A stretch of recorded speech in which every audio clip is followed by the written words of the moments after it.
Good evening ಮಕ್ಕಳೇ. ಮಕ್ಕಳೇ, ಇವತ್ತಿನ ತರಗತಿಯಲ್ಲಿ 2023ನೇ ವರ್ಷದಲ್ಲಿ ಬಂದಂಥ ಮೊರಾರ್ಜಿ ಪ್ರಶ್ನೆ ಪತ್ರಿಕೆಯ ಪ್ರಶ್ನೆಗಳ ವಿವರಣೆಯನ್ನು ನೋಡೋಣ. ಮೊದಲ ವಿಭಾಗ ಕನ್ನಡ. ಮೊದಲ ಪ್ರಶ್ನೆ, ಚನ್ನಮಲ್ಲಿಕಾರ್ಜುನ ಎಂಬುದು ಕೆಳಗಿನ ಯಾರ ವಚನಗಳ ಅಂಕಿತನಾಮ? ಬಸವಣ್ಣಗೇನಿದೆ? ಅಕ್ಕಮದೇವಿ ಅವರಿಗೆ ಚನ್ನಮಲ್ಲಿಕಾರ್ಜುನ. Good good good. ಗಿಡವಾಗಿ ಬಗ್ಗದ್ದು.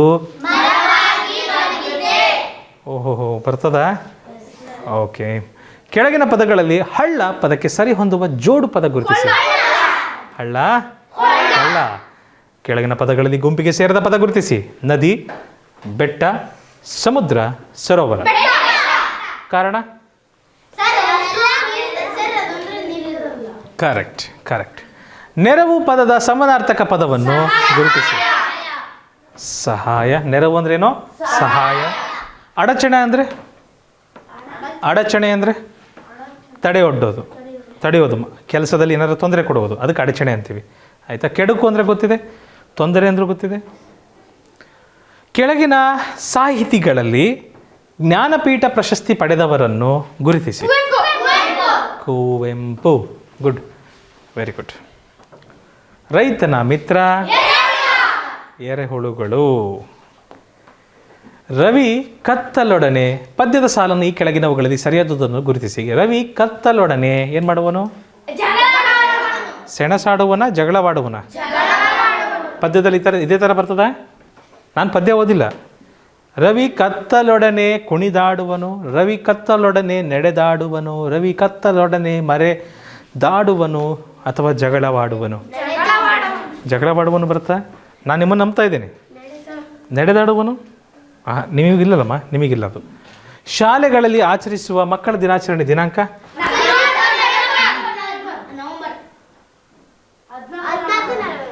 14th November. ಯಾಕೆ ಆ ದಿನ ಮಕ್ಕಳ ದಿನಾಚರಣೆ ಆಚರಿಸ್ತಾರೆ? ಕರೆಕ್ಟ್. ಅನುನಾಸಿಕ ಅಕ್ಷರಗಳ ಒಟ್ಟು ಸಂಖ್ಯೆ. ಅನುನಾಸಿಕಗಳ ಅಕ್ಷರಗಳೆಂದರೇನು? ಅನುನಾಸಿಕ ಅಕ್ಷರ ಮೂಗಿನ ಉಚ್ಚರಿಸುವ ಅಕ್ಷರಗಳು. ಕೊಟ್ಟಿರುವ ಮಾದರಿಯಂತೆ ಆಶೀರ್ವಾದ ಪದಕ್ಕೆ ಸಮಾನಾರ್ಥಕ ಪದ ಬರೆಯಿರಿ. ಆಶೀರ್ವಾದ ಹರಸು ಅಥವಾ ಟೀಕಿಸು? ಹರಸು. ನೀನೀಗ ಈ ಸೂಚನೆಯನ್ನು ಅನುಸರಿಸು. ಇದನ್ನು ಬಹುವಚನದಲ್ಲಿ ಬರೆದಾಗ ನೀನೀಗ ಈ ಸೂಚನೆಯನ್ನು ಅನುಸರಿಸು. ನೀನೀಗ ಅನ್ನೋದೇನಾಗುತ್ತೆ? ನೀವೀಗ. ಈ ಸೂಚನೆ ಅನ್ನೋದ್ರ ಬದಲು ಸೂಚನೆಗಳನ್ನು ಅನುಸರಿಸು ಅನ್ನೋದು ಅನುಸರಿಸಿ ಆಗುತ್ತೆ. ಕರೆಕ್ಟಾ? ಅನುಸರಿಸಿ ಇಷ್ಟು ಹೋಗ್ತದಲ್ವಾ? ಸೂಚನೆಗಳನ್ನು ನೀವೀಗ ಈ ಸೂಚನೆಗಳನ್ನು ಅನುಸರಿಸಿ. ಆಪ್ಷನ್ ಡಿ ಬರುತ್ತೆ. ಸಂಪೂರ್ಣ ನಾವು ಬಹುವಚನ ಮಾಡಿಬಿಟ್ಟಿದ್ದೇವೆ. ಅಮ್ಮ ಪದವನ್ನು ಬಿಡಿಸಿದಾಗ ಅರ್ಧಮ್ಮ, ಮಾಗೆ ಮಾವತ್ತು, ಅಸ್ವರ. ಅಮ್ಮ. ಹಿಂದಿನ ಪ್ರಶ್ನೆ ಪತ್ರಿಕೆಯಲ್ಲಿ ಅಪ್ಪ ಬಂದಿತ್ತು, ನೆನಪಿದೆಯಾ? ಬಹುಶಃ ಮುಂದಿನ ಪ್ರಶ್ನೆ ಪತ್ರಿಕೆಯಲ್ಲಿ ಅಣ್ಣ ಬರ್ಬೋದು. ಅದಕ್ಕೂ ಇದಿದೆ ಅಲ್ವಾ ಒತ್ತಕ್ಷರ. ನದಿಯ ಮೇಲಾಗುತ್ತಿರುವ ಡ್ಯಾಶ್ ನಿಲ್ಲಬೇಕು. ಸೌಜನ್ಯ? ಓಕೆ, ದೌರ್ಜನ್ಯ. ಓಕೆ, ಸೌಜನ್ಯ ನೀನಲ್ಲ ಕಂದ, ದೌರ್ಜನ್ಯ. ರೈಟ್. ದಶರಥನು ನೆಲೆಸಿದ್ದ ನಗರ? ದಶರಥನು ಯಾರ ತಂದೆ? Thank you. ಓಹ್, ಎಂಥ ಸುಂದರ ದೃಶ್ಯ. ಈ ವಾಕ್ಯದಲ್ಲಿ ಬಳಸಬೇಕಾದ ಲೇಖನ ಚಿಹ್ನೆ? ಭಾವ ಸೂಚಕ ಚಿಹ್ನೆ. Thank you. ಸಂತೋಷನು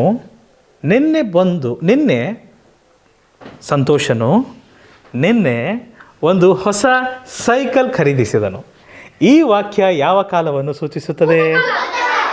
ನೆನ್ನೆ ಅಂದ ತಕ್ಷಣ ಯಾವ ಕಾಲದ ಬಗ್ಗೆ ಮಾತಾಡ್ತಿದ್ದೀವಿ? ಭೂತಕಾಲ. ರೈಟ್, ದೆವ್ವದ ಕಾಲ. ಓಕೆ. ಮುಳ್ಳುಗಳಿವೆ, ಅಪಾಯವಿಲ್ಲ.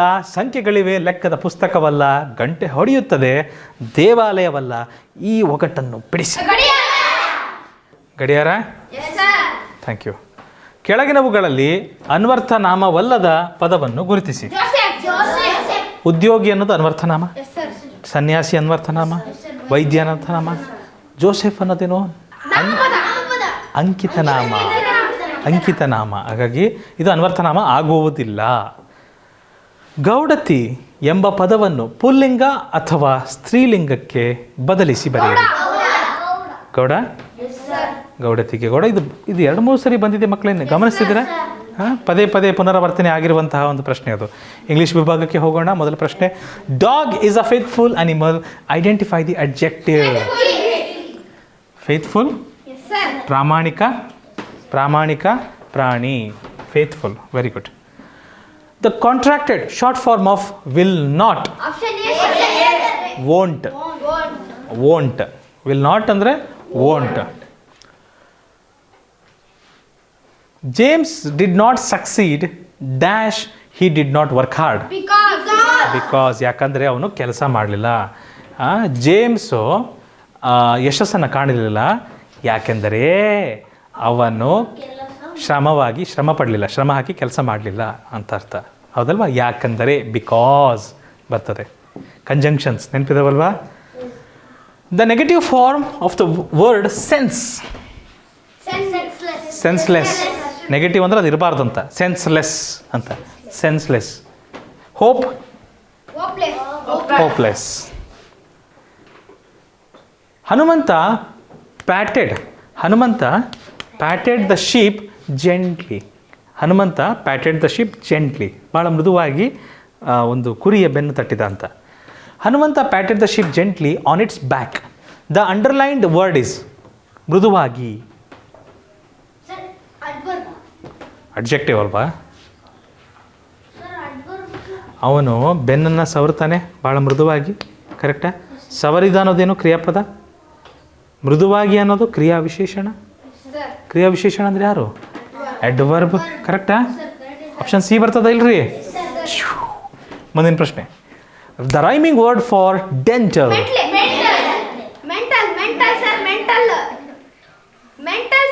ಇದು ನೀನು 6ನೇ ಸರಿ ಹೇಳ್ತಾ ಇರೋದು. ನನಗೆ ಕೇಳಿಸ್ತು, ಆದರೆ ನೀವು ಮೊದಲು ಸರಿ ಬೇರೆ ಇದೇನೋ ಹೇಳ್ಬಿಟ್ಟೆ. 7ನೇ ಸರಿ ಸರಿ ಅದ ಉತ್ತರ. ಇದು 8ನೇ ಸರಿ ಸರಿ ಅದ ಉತ್ತರ. ಏನಾಯಿತು? ನೀನೇನಾದರೂ ಅದೇ ಆಗ್ಬಿಟ್ಟೇನಪ್ಪ? ಆರಾಮಿದಿಲ್ಲ? ನೀರು ಕುಡಿತೀಯಾ? ಓಕೆ, ಆಪ್ಷನ್ ನಾನು ಹಾಕಿದ್ದೀನಿ. ಸಮಾಧಾನ ಆಯ್ತಲ್ವಾ? ಏನು ಗೊತ್ತಿಲ್ಲ, ಸ್ಟೆಥೋಸ್ಕೋಪ್ ಇಲ್ಲದ ಡಾಕ್ಟ್ರ್ ಅವರು. ಯಾವುದಕ್ಕೂ ಏನು ಹೇಳೋಕ್ಕಾಗೋದಿಲ್ಲ. Grateful, thankless, thankful, indebted. Identify the odd one. Thankless. ಇದು ನೆಗೆಟಿವ್ ಆಗಲಿಲ್ವ? ಇದು ಲೆಸ್ ನೆಗೆಟಿವ್ ಕನ್ನೋಟೇಷನ್ ಬಂತಿಲ್ಲ? ಇದೆಲ್ಲ we are very grateful, we are very thankful, ನಾವು ನಿಮಗೆ ಭಾಳ ಆಭಾರಿಯಾಗಿದ್ದೀವಿ, we are highly indebted for you. ಇವೆಲ್ಲ ಋಣಾತ್ಮಕ ಪದಗಳು. ಅದೇನಾಗಿದೆ? ನೆಗೆಟಿವ್ ಕನ್ನೋಟೇಷನ್ ಇದೆ. Less, thankless. ಥ್ಯಾಂಕ್ಲೆಸ್ ಅಂದರೆ ಏನು ಅರ್ಥ? ಫಾರ್ ಎಕ್ಸಾಂಪಲ್, ಎಲ್ಲಪ್ಪ ನನ್ನನ್ನು ಒಂದು ಪೆನ್ಸಿಲ್ ಕೇಳ್ತಾನೆ, ಸರ್ ಪೆನ್ಸಿಲ್ ಕೊಡ್ರಿ, ಪೆನ್ಸಿಲ್ ಸ್ವಲ್ಪ ಬರೀಬೇಕಂತ. ನಾನು ಪೆನ್ಸಿಲ್ ಆಫರ್ ಮಾಡ್ತಾನೆ, ಎಲ್ಲಪ್ಪ ತಗೋಪ್ಪ ಅಂತ. ಎಲ್ಲಪ್ಪ ಏನು ಮಾಡ್ತಾನೆ? ಥ್ಯಾಂಕ್ಸೇ ಮಾಡೋ. ಥ್ಯಾಂಕ್ಸ್ ಸರ್ ಅಂತ ಹೇಳಂಗಿಲ್ಲ, ಹಂಗೆ ಹೋಗ್ತಾನೆ. Such a thanksless fellow. C. So, identify the correct sentence. When did you come to school? When you did come to school. Did come you went to school. Went to school did you come. When did you come to school? ಸರಿಯಾಗಿ ಕೂಡ್ತದಲ್ವಾ? ಭಾಳ ಮಕ್ಕಳು ಈ ಥರ ಪ್ರಶ್ನೆಗಳು ಭಾಳ ಸುಲಭ ಇರ್ತವೆ. ಬಿಡಬಾರ್ದು ಇವನ್ನ. ಭಾಳ ಸುಲಭ ಇರ್ತವೆ. ನೀವು ಸ್ವಲ್ಪ ಸಮಯಾವಕಾಶ ಕೊಟ್ಟರೆ ಇದನ್ನು ನೀವು ಕ್ರ್ಯಾಕ್ ಮಾಡ್ತೀರಿ. ಮಾರ್ಕ್ಸ್ ಇಲ್ಲಿ ಕಳ್ಕೊಬಾರ್ದು. ಒಂದೊಂದು ಅಂಕನೂ ಭಾಳ ಮುಖ್ಯ ಮಕ್ಕಳೇ. ಒಂದು ಪ್ರಶ್ನೆ ಬಿಡಬಾರ್ದು. Harmony among people creates a peaceful society. Choose the correct option. Harmony makes people cruel. ಹೌದಾ? ಸಹಬಾಳ್ವೆ ಮನುಷ್ಯರನ್ನು ಮೃಗಗಳಾಗಿ ಮಾಡ್ತವ? ಹಾರ್ಮೋನಿ ಅಂದರೆ ಸಹಬಾಳ್ವೆ, ಆಯಿತಾ? ಹಾರ್ಮೋನಿ ಬಿಲ್ಡ್ಸ್ ಅ ವೈಲೆಂಟ್ ಸೊಸೈಟಿ. ವೈಲೆನ್ಸ್ ಬರ್ತದ? ಅಹಿಂಸಾತ್ಮಕ ಒಂದು ಸಮಾಜವನ್ನು ನಿರ್ಮಾಣ ಮಾಡ್ತದ ಜೊತೆಗೆ ಇರುವುದು. Cruelty creates piece. ಕ್ರೂಯಲ್ಟಿ ಅಂದರೆ ಕ್ರೂರತನ. ಕ್ರೂರತನದಲ್ಲಿದ್ದರೆ ಶಾಂತಿನ ತರೋಕ್ಕೆ ಸಾಧ್ಯವೇ? Harmony among people leads to peace. ಸಹಬಾಳ್ವೆಯಿಂದ ಬದುಕೋದ್ರಿಂದ ನಾವು ಶಾಂತಿಯಾಗಿರ್ಬೋದು ಎಲ್ಲರೂ. Option D. ಗುಡ್. ಲೇಖನ, write the opposite of remember. Option forget. forget. Thank you. Sagar Patil, the past tense form of break. Broke. Did you broke the glass? Did you break the glass? Sorry, did you break the glass? Very good. ಮುರಿದಿದ್ದೀರಲ್ವಾ ಗ್ಲಾಸ್ನ ನೀವೇ? ನಾವು penalty ಹಾಕ್ತೇವಿ. Yes. The opposite gender of emperor is emperess ಅಲ್ಲಪ್ಪ, ಅದು empress. Actor, actress. Emperor, empress. Dash took the children to the exhibition instead of their father. The boss who? The boss who? Cares. ಪಾಠದ ಹೆಸರಪ್ಪ. The boss who cares. ಆ ಪಾಠದಿಂದ ಬಂದಿದೆ ತಾನೇ? Right. Ravi ರಾಮಪ್ರಸಾದ ಏನು? ಓ ಸಾರಿ. Ravi pushed Hari dash the river.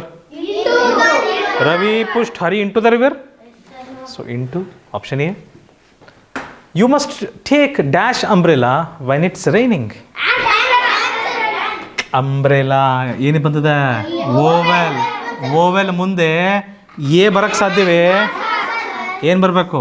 On ಬರಬೇಕು. Okay, ಚಲೋ good. Add a suitable prefix to the word possible. Unpossible ಬರಲ್ಲವೇ ಪಾಟಿಲ್ಲ, impossible ಬರ್ತದ. ಓಕೆ, ಸ್ಪೆಲ್ಲಿಂಗ್ ಸೇಮ್ ಇದಾವೆ, no worries. King Dionysius set both Damon and Pythias free because they broke their promises like evil people. ಅವರು ಕೊಟ್ಟ ಮಾತನ್ನು ಮುರಿದ್ರ. They fought bravely and saved the country. ಅವ್ರೇನಾದರೂ ಯುದ್ಧ ಮಾಡಿ ದೇಶವನ್ನು ಕಾಪಾಡಿದ್ರ? They were good friends and kept their promises. ಹೌದಾ? ಅವರು ಒಳ್ಳೆ ಮಿತ್ರರಾಗಿದ್ದರು ಮತ್ತು ಒಬ್ರಿಗೊಬ್ರು ಏನು ಮಾತು ಕೊಟ್ಟಿದ್ರು ಉಳಿಸ್ಕೊಂಡ್ರು.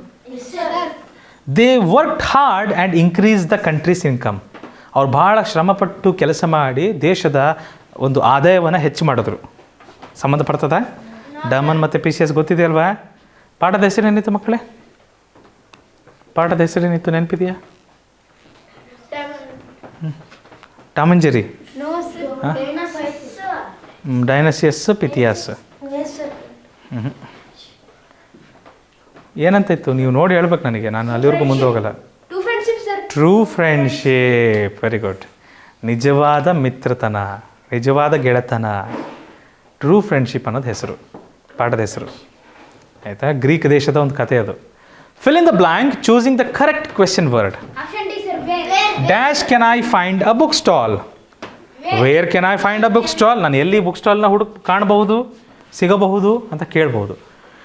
The plural form of furniture. Furnitures. The meaning of puzzled is confused. Puzzled ಅಂದರೆ ಕನ್ಫ್ಯೂಸ್ ಆಗಿರೋದು. ರಿಯಲೈಸ್ಡ್ ಅಂದರೆ ಅಂಡರ್ಸ್ಟುಡ್. ಲಾಸ್ಟ್ ಟೈಮ್ ನೋಡಿದ್ವಲ್ವಾ? ರಿಯಲೈಸ್ಡ್ ಅಂದರೆ ಅಂಡರ್ಸ್ಟುಡ್ ಬರ್ತದೆ. ಸೊ ಸಾಗರ್, ಬುಕ್ ತೊಗೊತೀರಾ? ಯಾಕೆ ಹೇಳ್ರಿ? ಗಣಿತ ಬಂದಿದೆ ಅದಕ್ಕೆ. ರೈಟ್. ಪ್ರಸಾದ್ ಗಾರು, ಬುಕ್ ತೊಗೊಂಡಿದ್ದೀರಾ? ಮುಂದೋಗ್ಬೋದಾ? ಓಕೆ. ಸೌಮ್ಯ, ಇದನ್ನು ಕೂಡಿ ಕಳಿಬೇಕಮ್ಮ. ಏನು ಮಾಡ್ತಿದ್ವಿ ಈ ಥರ ಬಂದಾಗ ಏನು ಮಾಡ್ತಿದ್ವಿ? ಪ್ಲಸ್ ಅಲ್ಲಿ ಯಾರು? ಫ್ರೆಂಡ್ಸ್. ಸೊ ಪ್ಲಸ್ ಯಾರಿಗಿದೆ? ಪ್ಲಸ್ ಇವರಿಗಿದೆ. ಮತ್ತೆ ಯಾರಿಗಿದೆ ಪ್ಲಸ್? ಒಬ್ಬರಿಗೆ ತಾನೇ ಇರೋದು ಪ್ಲಸ್. ಇವರಿಗೂ ಪ್ಲಸ್ ಇರುತ್ತೆ, ಏನೂ ಇಲ್ಲ ಅಂದರೆ ಏನಿರುತ್ತೆ ಅಲ್ಲಿ? ಪ್ಲಸ್ ಇರುತ್ತೆ. ಸೊ ಅವರನ್ನು ಮೊದಲು ಕೂಡಿಸ್ಕೊಂಬಿಡ್ರಿ. 2 1 2 4 5 2 1 2 4 5 ಕೂಡಿಸ್ಬಿಡೋಣ. 6 7 8 3 2. ಆಮೇಲೆ ಮೈನಸ್ ಏನಾಗ್ತಾರೆ? ಫ್ರೆಂಡ್ಸ್ ಆಗ್ತಾರೆ. ಕರೆಕ್ಟ್. ಅವ್ರನ್ನೂ ಸಹ ಕೂಡಿಸ್ಬಿಡಿ. ನೋಡಿ ಏನಾಗ್ತದೆ? 110 -110 ಬರುತ್ತೆ. ಸೊ ಇದರಲ್ಲಿ ಇದನ್ನು ಕಳಿಬೇಕಾಗತ್ತೆ. ಥರ್ಡ್ ಸ್ಟೇಜಲ್ಲಿ ಮಾಡಿರಿ. 2 3 8 7 6 -110. ಓಕೆ, 110. 6 6 7 3 2. ಆಪ್ಷನ್. ಓಹೋ, ಓಕೆ, ತೊಂದರೆ ಇಲ್ಲ. ಯಾವುದರಲ್ಲಿ 10 ಕಳೆದ್ರೆ ಅದು ಬರುತ್ತೆ, ಅದನ್ನು ಹೇಳ್ರಿ. ಯಾವ ಒಂದು ಓ ಸರ್ ಅಲ್ಲಿ ಆಪ್ಷನ್ ಡಿ ದಾಗ 6 ಬರಕತ್ ಸರ್ ಅಲ್ಲಿ.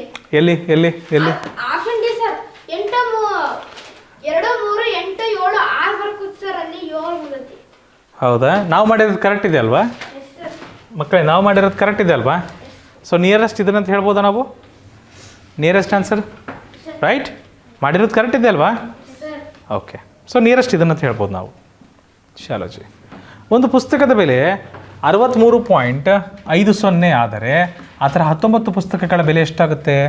So if the cost of one book is 63.50 then the cost of 19 books is 19 books is 19 zeros are 0, 19 5s are 95, 9 goes as carry over, 19 3s are 57 plus 9 is 66, 6 goes as carry over, 19 6 are 54, 54 plus 6 it's going to be 60.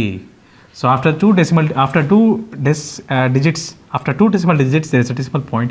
So leave 2 digits from the right hand side and keep the decimal point 606.50. This is your answer. Do we have an answer? No. Oh, where did we? Okay. Wait. 19 5s are 95, 19 3s are 57, plus 6 it's going to be 57, plus 9 it's going to be 66. So 6 goes as carry over, 19 6 is 114, 14 plus 6 is going to be 120. All right. Chalo Chit. This should be our answer. Option B is the right answer. Chalo ji. Option C sir. C ಏನ್ರಿ ಅಜಯ್ ಅವರೇ? Sir ನಾನು ಅದು C ಅಂತ B ಅಂತ ಸರಿ, ತೊಂದರೆ ಇಲ್ಲ. ಸರಿ ಆಯ್ತಲ್ವಾ? ಸರ್. ಚಲೋ. 6 kg 300 ಗ್ರಾಮ್. ಇದನ್ನು ಗ್ರಾಮ್ಗಳಿಗೆ ಬರಿಬೇಕು. Yes sir. ನೋಡಿದ ತಕ್ಷಣ ಹೇಳ್ಬೋದಾ? Yes sir. 6 kg 300 ಗ್ರಾಮ್ ಅಂತ ಇದೆ. 6 kg ಅಂದ್ರೇನು? 6000 ಗ್ರಾಮ್. 300 ಗ್ರಾಮ್ ಅಂದರೆ 300 ಗ್ರಾಮ್. 6000 ಪ್ಲಸ್ 300 ಗ್ರಾಮ್ ಏನಾಗುತ್ತೆ? 6300 ಗ್ರಾಮ್. ಒಪ್ತೀರಾ? ಸರ್. ಕರೆಕ್ಟ್ ಹೇಳಿದ್ದೀರಾ ನೀವು ಸಹ ಕರೆಕ್ಟ್ ಹೇಳಿದ್ದೀರಿ. ಈ ವೃತ್ತದಲ್ಲಿ ತ್ರಿಜ್ಯ ಯಾವುದು? The radius in the circle is A B. ತ್ರಿಜ್ಯ ಆಗುತ್ತಾ? ಎಷ್ಟು ಜನ ಹೇಳ್ತೀರಿ ತ್ರಿಜ್ಯ ಆಗುತ್ತೆ ಅಂತ ಕೈತೀರಾ? ಓಕೆ. ರೇಡಿಯಸ್ ಸರ್ಕಲ್ಗೆ ರೇಡಿಯಸ್ ಎ ಬಿ ರೇಡಿಯಸ್ ಆಗುತ್ತಾ? ಇಲ್ಲಿಂದ ಇಲ್ಲಿಯವರೆಗೂ ಇದು ರೇಡಿಯಸ್ ಆಗುತ್ತೆ ಅಂತ ಎಷ್ಟು ಜನ ಹೇಳ್ತೀರಿ? ತ್ರಿಜ್ಯ ಅಂತ ಎಷ್ಟು ಜನ ಹೇಳ್ತೀರಿ? ಎಷ್ಟು ಜನ? ಮತ್ತು ಉಳಿದವ್ರು ಏನು ಹೇಳ್ತಿದ್ದೀರಾ? ಆಯ್ತು, ಕೈ ಎತ್ತಿಲ್ಲಲ್ಲ ನೀವು. ಯಾರು ಏನು ಹೇಳ್ತಿದ್ದೀರಿ?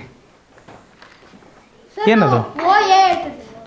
ಓ ಎ ಕರೆಕ್ಟ್. ಹಂಗಾರೆ O A correct. O A ಆಗುತ್ತೆ. ಇನ್ನು ಓ ಬಿನೂ ಆಗುತ್ತೆ. ಅಗಲವಾಗಿರ್ಬೋದು ವ್ಯಾಸಪ್ಪ, ವಿಶಾಲವಾಗಿರ್ಬೋದು ವ್ಯಾಸ. ರೇಡಿಯಸ್ ಅಲ್ಲ, ಅದು ಡಯಾಮೀಟರ್. ಇಷ್ಟು ಮಾತ್ರ ಇರೋದು ತ್ರಿಜ್ಯ. ಅರ್ಥ ಆಯ್ತಾ? ಸೊ ಅದು ತ್ರಿಜ್ಯ ಆಗುತ್ತೆ. ಇದೇನಾಗುತ್ತೆ? Very good. ಏನಾಗುತ್ತೆ? ಅದು ಜ ಆಗುತ್ತೆ. ಸೊ ಎ ಬಿ ಅಥವಾ ಅಲ್ಲ, ಎ ಬಿ ಆಗ್ಲಿಕ್ಕೆ ಸಾಧ್ಯವೇ ಇಲ್ಲ. ಓ ಎ ಆಗ್ಬೋದು. Oh A correct answer. ಅರ್ಥ ಆಯ್ತಾ? ಮುಂದಿನ ಪ್ರಶ್ನೆ. 3262ಕ್ಕೆ ಎಷ್ಟು ಸೇರಿಸಿದಾಗ 8421 ಆಗುತ್ತದೆ? What should be added to 3262? What should be added? There should be x added in order to get 8421. So x is equal to 8421 minus 3262. ಏನು ಬರ್ತದೆ? x will be equal to 11 2 ಹೋದರೆ 9, 11 6 ಹೋದರೆ 5, 5 2 ಹೋದರೆ 3, 8 3 ಹೋದರೆ 5. ಆಪ್ಷನ್ ಬಿ ಬಂದಿದೆ ಎಲ್ಲರಿಗೂ? Option B ನನಗೆ ಬರಲಿಲ್ಲಲ್ಲ. Okay, ಇದು 3 ಆಗುತ್ತಲ್ವಾ? 3 2 ಹೋದರೆ 1 ಬರಬೇಕು. ರೈಟ್. ನಾನು ತಪ್ಪು ಮಾಡಿದ್ದೆ, ನೀವು ಕರೆಕ್ಟ್ ಮಾಡಿದ್ದೀರಿ. Congratulations, thank you. Shall we go to the next question? ಚಲೋ. ಈ ತ್ರಿಭುಜದ ಹೆಸರನ್ನು ತಿಳಿಸಿ. Write the name of the triangle. ಸಮಬಾಹು ತ್ರಿಭುಜ ಅಂದರೆ ಈಕ್ವಿಲ್ಯಾಟ್ರಲ್ ಟ್ರಯಾಂಗಲ್. ಹೇಗೆ ಹೇಳ್ತೀರಿ? ಇಲ್ಲಿ ಎಲ್ಲೂ ಕೊಟ್ಟಿಲ್ಲಲ್ಲ ಎಷ್ಟು ಸೆಂಟಿಮೀಟರ್ ಅಂತ. ಹೇಗೆ ಹೇಳ್ತೀರಿ ನೀವು? ಈ ರೀತಿ ಸಮಚಿಹ್ನೆಗಳನ್ನು ಹಾಕ್ಬಿಟ್ಟಿದ್ದಾರಲ್ವಾ? ಹಾಗಾದರೆ ಪ್ರತಿ ಕೋನ ಎಷ್ಟು ಡಿಗ್ರಿ ಇರುತ್ತೆ? ಸಮಬಾಹು ತ್ರಿಭುಜದ ಪ್ರತಿ ಕೋನ ಎಷ್ಟು ಡಿಗ್ರಿ ಇರುತ್ತದೆ? ಪ್ರತಿ ಕೋನವು ಎಷ್ಟಮ್ಮ? No correct answer 60 degree. ಎಲ್ಲ ಕೋನ ಸಮ ಇರುತ್ತಾ? ಎಲ್ಲ ಈ ತ್ರಿಭುಜದ ಎಲ್ಲ ಬಾಹುಗಳು ಸಮ ಇದ್ದಾವಂದರೆ ಅದರೊಳಗಿರುವ ಈ ಎಲ್ಲ ಕೋನಗಳು ಸಮ, ಒಂದಕ್ಕೊಂದು ಸಮ ಇರ್ತಾವ? 3 ಕೋನ ಸಮ ಇರಬೇಕು. ಆ 3 ಸೇರಿ ಎಷ್ಟಾಗಬೇಕು? ಎಷ್ಟು? 3 180. ಹಾಂ, ಹಂಗೂ ಮಾಡ್ಬೋದಿತ್ತು. ಸಮಬಾಹು ತ್ರಿಭುಜದ ಪ್ರತಿಯೊಂದು ಕೋನಗಳು ಎಷ್ಟು ಡಿಗ್ರಿ ಇರ್ತವೆ? 60 ಡಿಗ್ರಿ ಕೋನ, 60 ಡಿಗ್ರಿ ಇರ್ತವೆ. ಒಂದು ಆಯತಾಕಾರದ ಆಟದ ಮೈದಾನದ ಉದ್ದ ಮತ್ತು ಅಗಲಗಳು ಕ್ರಮವಾಗಿ 180 ಮೀಟರ್ ಮತ್ತು 110 ಮೀಟರ್ ಆದರೆ ಅದರ ಸುತ್ತಳತೆ. If the length and breadth of a rectangular playground is 180 metre and 110 metre respectively, then the perimeter of the ground is. Perimeter of rectangle ಕೇಳಿದರೆ, perimeter of rectangle is equal to 2 into length plus breadth. Correct ಇದೆಯಾ? 2 into ಉದ್ದ plus ಆಗಲ್ಲಲ್ವಾ? 2 into ಉದ್ದ ಎಷ್ಟಿದೆ ಮಕ್ಕಳೇ? 180 metre plus ಅಗಲ ಎಷ್ಟಿದೆ? 110 metre. So 2 into 290 metre, 29 58 metre. Option B ಬರ್ತದೆ. ಬಂದಿದೆಯಾ ಕಂದ ಎಲ್ಲರಿಗೂ? ಸುಲಭ ಅನ್ಸುತ್ತಾ ಕಷ್ಟ ಅನ್ಸುತ್ತಾ? ಗುಡ್. ದಶಮಾಂಶಗಳ ವ್ಯವಕಲನ, ದಶಮಾಂಶಗಳ ಸಂಕಲನ ವ್ಯವಕಲನ ಮಾಡ್ಬೇಕಾದ್ರೆ ಒಂದು ವಿಷಯ ನೆನ್ಪಿಟ್ಕೊಬೇಕಂತ ಹೇಳಿದ್ವಿ. ಪಾಯಿಂಟ್ ಕೆಳಗಡೆ ಪಾಯಿಂಟ್, ನಂಬರ್ ಕೆಳಗಡೆ ನಂಬರ್. 0.24 ಕರೆಕ್ಟಾಗಿ ಕ್ರಮಬದ್ಧವಾಗಿ ಬರೆದು, ಕೂಡದಿದ್ರೆ ಕೂಡ್ರಿ, ಕಳೆದಿದ್ರೆ ಕಳೀರಿ. ರೈಟ್. ಸೊ 8ರಲ್ಲಿ 4 ಹೋದರೆ 4, 9ರಲ್ಲಿ 2 ಹೋದರೆ 7, ಕ್ಷಮಿಸಿ, 10ರಲ್ಲಿ 2 ಹೋದರೆ 8, 0ರಲ್ಲಿ 7 ಹೋಗೋದಿಲ್ಲ, 10ರಲ್ಲಿ 7 ಹೋದರೆ 3, 2, 3, 1. ಬಂದಿದೆಯಾ? ಕರೆಕ್ಟ್ ಇದೆ. Thank you Lekhana, thank you. Option C correct ಇದೆ. ಮುಂದಿನ ಪ್ರಶ್ನೆ ಹೋಗ್ಬೋದಾ? All right. ಲಕ್ಷ್ಮಿ ಒಂದು ಆಯತ, ಸೇಮ್ ಕ್ವೆಶನ್ ರಿಪೀಟೆಡಾ? I am sorry. ಚೌಕಾಕಾರದ ಒಂದು ಕೊಠಡಿಯ ಒಂದು ಬದಿಯ ಉದ್ದ 12 ಮೀಟರ್ ಆದರೆ ಅದರ ವಿಸ್ತೀರ್ಣ 144.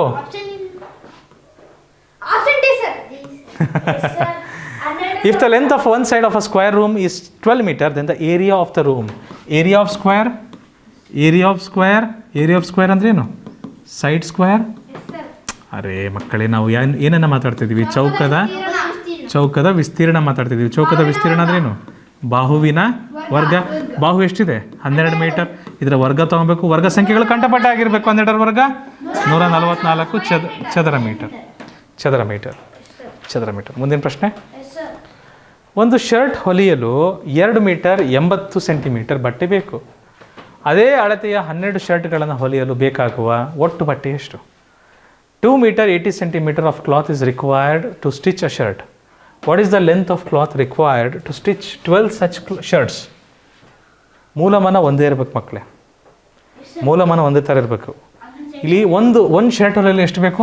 2 ಮೀಟರ್ 80 ಸೆಂಟಿಮೀಟರ್ ಬಟ್ಟೆ ಬೇಕು ಒಂದು ಶರ್ಟಿಗೆ. ಆದರೆ ಎಷ್ಟು ಶರ್ಟ್ ಹೊಲಿಬೇಕಂತೆ? 12 ಶರ್ಟ್ ಹೊಲಿಬೇಕು. ಹಾಗಾದರೆ ಒಟ್ಟು ಬಟ್ಟೆ ಎಷ್ಟು ಬೇಕು? 12ರಿಂದ ಗುಣಾಕಾರ ಮಾಡಬೇಕು. ಆದರೆ ಮೂಲಮಾನ ಒಂದೇ ಇದೆಯಾ? ಇಲ್ಲ ತಾನೇ. ಸೊ ಹಾಗಾಗಿ ಏನು ಮಾಡಬೇಕು? 2 ಮೀಟರ್ 80 ಸೆಂಟಿಮೀಟರ್ನ ಎಷ್ಟು ಸೆಂಟಿಮೀಟರ್ ಆಗುತ್ತೆ? ಇದು 280 ಸೆಂಟಿಮೀಟರ್. ಯಾಕಂದರೆ 2 ಮೀಟರ್ಗೆ ಎಷ್ಟು ಸೆಂಟಿಮೀಟರ್ ಇರುತ್ತೆ? 200 ಸೆಂಟಿಮೀಟರ್. ಇಲ್ಲೆಷ್ಟಿದೆ? 80 ಸೆಂಟಿಮೀಟರ್. 2 ಸೇರಿದ್ರೆ ಎಷ್ಟಾಗುತ್ತೆ? 280 ಸೆಂಟಿಮೀಟರ್. 1 ಮೀಟರ್ಗೆ ಎಷ್ಟು ಸೆಂಟಿಮೀಟರ್? ಸೊ 2 ಮೀಟರ್ಗೆ ಎಷ್ಟು ಸೆಂಟಿಮೀಟರ್? 200 ಸೆಂಟಿಮೀಟರ್ ಮತ್ತು 80 ಸೆಂಟಿಮೀಟರ್ ಎಷ್ಟು ಆಗಬೇಕೆಲ್ಲ ಸೇರಿ? 280 ಸೆಂಟಿಮೀಟರ್. ಇದು ಒಂದು ಬಟ್ಟೆಗೆ ಬೇಕಾಗುವ ಅಳತೆ. ಆ ಥರ ಎಷ್ಟು ಶರ್ಟ್ ಹೊಲಿಬೇಕು ನಾವು? 12 ಶರ್ಟ್ ಹೊಲಿಯಬೇಕಾಗಿದೆ. 12ರಿಂದ ಗುಣಿಸಿದ್ರೆ ಒಟ್ಟು ಬಟ್ಟೆ ಎಷ್ಟು ಬರ್ತದೆ? 12 ಎಂಟ್ಲೆ 96, 12 ಎರಡಲೆ 24 ಪ್ಲಸ್ 9 33 ಸೆಂಟಿಮೀಟರ್ಗೆ ಸೆಂಟಿಮೀಟರ್. ಆದರೆ ನಮಗೆಲ್ಲ ಅದೇ ಥರ ಇದೆಯಾ? ಇಲ್ಲಿ ಉತ್ತರ ಇಲ್ಲ, ಹೌದಲ್ವಾ? ಸೊ ಸೆಂಟಿಮೀಟರ್ನ ಮೀಟರಿಗೆ ಮಾಡ್ಬೇಕು ನಾವು. 100 ಸೆಂಟಿಮೀಟರ್ಗೆ ಒಂದು ಮೀಟರ್. ಇಲ್ಲಿ ಎಷ್ಟು ನೂರುಗಳಿದ್ದಾವೆ? ಬಿಡಿ 10 ನೂರುಗಳು ಎಷ್ಟಿದಾವೆ? ಇಲ್ಲಿ 33 ನೂರುಗಳಿದಾವಲ್ವಾ? ಸೊ 33 ಏನು ಮಾಡ್ಬೋದು ನಾನು? 33 ಮೀಟರ್ ಬಿಡಿ ಮತ್ತು 10 ಏನಂತ ಬರಿಬೋದು? 60 ಸೆಂಟಿಮೀಟರ್. Option A ಬರುತ್ತಲ್ವಾ? ಇದು ಇಷ್ಟಂತೂ ಕಂಡುಹಿಡಿದಕ್ಕೆ ಬರ್ತದಲ್ಲಪ್ಪ. ಉದ್ದದ ಮೂಲಮಾನಗಳನ್ನು ಮಾಡಿದ್ದೀವಿಲ್ವಾ? ಇನ್ನೊಂದು ಪ್ರಶ್ನೆ ಅಲ್ಲೇ ಇದೆಯಲ್ಲ. ಚಲೋ, ಇದಾಯ್ತಾ? ನೆಕ್ಸ್ಟ್ ಸ್ಲೈಡಲ್ಲೂ ಅದಿರಬೇಕು ಕಂದ. ವೆಯ್ಟ್, ಇಲ್ಲ ಅದಿಲ್ಲ, ಓಕೆ ಅದಿಲ್ಲ. ಸೊ ಇಲ್ಲೇ ಮಾಡೋಣ, ತೊಂದರೆ ಇಲ್ಲ. 3241 ಇಂಟು 43. 3ರಿಂದ ಮೊದಲು ಗುಣಿಸ್ಬೇಕು. ಪಾಯಿಂಟ್ ಇಲ್ಲಿದ್ದಾವೆ. 3 3 4 12, 3 2 6 1 7, 3 3 9. ಯಾರದು? ಯಶವಂತನ? ನಾನೇನೋ ಗೊಗ್ಗೊಜ್ಜ ಬಂತು ಅನ್ಕೊಂಬಿಟ್ಟೆ. 4 1 4, 4 4 16, ದಶಕ 1, 4 2 8 1 9, 4 3 12. ಕೂಡಿಸಿದ್ರೆ ಕಂದ ಏನು ಬರ್ತದೆ? 10 9 19, 3 1. ಪಾಯಿಂಟ್ ಆದಮೇಲೆ 2 ಅಂಕಿ ಬಿಟ್ಟು ಪಾಯಿಂಟ್ ಹಾಕ್ರಿ. ಆಪ್ಷನ್ ನಾನು ಮಾಡಿರೋದು ಕರೆಕ್ಟ್ ಇದೆಯಾ? Thank you. ಸ್ವಲ್ಪ ಚಿಕ್ಕದಾಗಿ ಬರ್ತಿದ್ದೀನಿ, ಕಾಣ್ತದೆ ಅಲ್ಲ ಎಲ್ಲರಿಗೂ? ಮುಂದಿನ ಪ್ರಶ್ನೆ. ಚಂದ್ರು, ಇದನ್ನು ದಶಮಾಂಶ ರೂಪದಲ್ಲಿ ಬರೆದ್ರೆ ಏನಾಗ್ತದೆ ಕಂದ? 1461 ಡಿವೈಡೆಡ್ ಬೈ 0. ಯಶವಂತ್, ಈ ಮೇಲಿರುವ ಅಂಕಿಗಳನ್ನು ಹಾಗೆ ಬರೆಯಪ್ಪ. ಕೆಳಗಡೆ ಎಷ್ಟು ಸೊನ್ನೆಗಳಿದ್ದಾವೆ? 2 ಸೊನ್ನೆಗಳು. 2 ಅಂಕಿಗಳನ್ನು ಬಿಟ್ಟು ಪಾಯಿಂಟ್ ಇಡಪ್ಪ. ಆಯಿತಾ? ಆಪ್ಷನ್ ಸರಿ ಇದೆಯಾ? ಗ್ರೇಟ್. ಒಬ್ಬ ವ್ಯಾಪಾರಿಯ ಬಳಿ 68 kg 250 ಗ್ರಾಮ್ ಗೋಧಿ ಇರ್ತದೆ. ಆಯಿತಾ? ಎಷ್ಟು ಕೆ ಜಿ? 68 kg 250 ಗ್ರಾಮ್ ಗೋಧಿ ಇದೆ. ಅದರಲ್ಲಿ ಒಬ್ಬ ಗ್ರಾಹಕನಿಗೆ 15 kg ಮತ್ತು 250 ಗ್ರಾಮ್ ಮಾರುತ್ತಾನೆ. 15 kg 250 ಗ್ರಾಮ್ ಮಾರ್ತಾನೆ. ಇನ್ನೊಬ್ಬ ಗ್ರಾಹಕರಿಗೆ 13 kg 500 ಗ್ರಾಮ್ ಮಾರ್ತಾನೆ. ಹಾಗಾದರೆ ವ್ಯಾಪಾರಿಯ ಬಳಿ ಉಳಿದಿರುವ ಗೋಧಿ ಎಷ್ಟು? ಇದನ್ನು ಮೊದಲು ಮಾರ್ತಾ ಇದ್ದೇನೆ ಅಂದರೆ ಏನು ಮಾಡ್ಬೇಕು ನಾನು? ಮೈನಸ್ ಮಾಡಬೇಕಾ? ಮೈನಸ್ ಮಾಡಿದ್ರೆ ಎಷ್ಟು ಬರ್ತದೆ? 0 ಗ್ರಾಮ್ ಬರುತ್ತೆ. 250ರಲ್ಲಿ 250 ಗ್ರಾಮ್ ಹೋದರೆ 0 ಗ್ರಾಮ್. ಇಲ್ಲೆಷ್ಟು ಉಳಿತದೆ? 53 kg ಉಳಿತದೆ. ಎರಡನೇ ಸರಿ ಎಷ್ಟು ಕೆ ಜಿ ಮಾರ್ತಾ ಇದ್ದಾನೆ? 13 kg 500 ಗ್ರಾಮ್ ಮಾರ್ತಾ ಇದ್ದಾನೆ. ಕರೆಕ್ಟ್? ಅದನ್ನು ಮೈನಸ್ ಮಾಡೋಣ. ಸೊ ಎಷ್ಟು ಬರ್ತದೆ? ಇದು 2 ಆಗುತ್ತೆ, ಇದು 1000 ಆಗುತ್ತೆ. 1500 ಹೋದರೆ 500 ಗ್ರಾಮ್. 2ರಲ್ಲಿ 3 ಹೋಗೋದಿಲ್ಲ. 12ರಲ್ಲಿ 3 ಹೋದರೆ 9, 4ರಲ್ಲಿ 1 ಹೋದರೆ 3. 39 kg 500 ಗ್ರಾಮ್ ಉಳಿತದೆ ವ್ಯಾಪಾರಿಯ ಬಳಿ. ಆಪ್ಷನ್ ಬಿ ಸರಿ ಇದೆಯಾ? 39 kg 500 ಗ್ರಾಮ್. ಮೊದಲು ಮಾರಿದ್ದು 15 kg 250 ಗ್ರಾಮ್. ಮಾರಿದ್ರು ಅಂದಮೇಲೆ ಮೈನಸ್ ಮಾಡಿದ್ವಿ, ಎಷ್ಟು ಉಳಿತು ಅಂತ ಗೊತ್ತಾಯಿತು. ಎರಡನೇ ಸರಿ ಎಷ್ಟು ಮಾರ್ತಾ ಇದ್ದಾರೆ ಮತ್ತೊಬ್ಬರಿಗೆ? ಇನ್ನೊಬ್ಬ ಗ್ರಾಹಕರಿಗೆ 13 kg 500 ಗ್ರಾಮ್ ಮಾರುತ್ತಾನೆ. 13 kg 500 ಗ್ರಾಮ್ನ ಮಾರ್ತದಂದರೆ ಮತ್ತೊಂದು ಸರಿ ಏನು ಮಾಡ್ಬೇಕು? ಅದನ್ನು ಮೈನಸ್ ಮಾಡಬೇಕು. ಮೈನಸ್ ಮಾಡಿದಾಗ ನಮಗೆ ಸಿಗೋದು 39 kg 500 ಗ್ರಾಮ್. ಆಪ್ಷನ್ ಬಿ ಯಲ್ಲಿದೆ. ಸರಿ ಇದೆ ಅಲ್ವಾ? ಮುಂದಿನ ಪ್ರಶ್ನೆ. ಭಾಗಕಾರ. Very good. ಮಗ್ಗಿ ಬಂದವರಿಗೆ ಹಾಲು ಕುಡಿದಷ್ಟು ಖುಷಿ ಆಗ್ತದೆ. 17 17 8 0ಗೆ 0 80 ಬರ್ತದಾ? Option D. Option D. Thank you. ಈ ಕೆಳಗಿನವುಗಳಲ್ಲಿ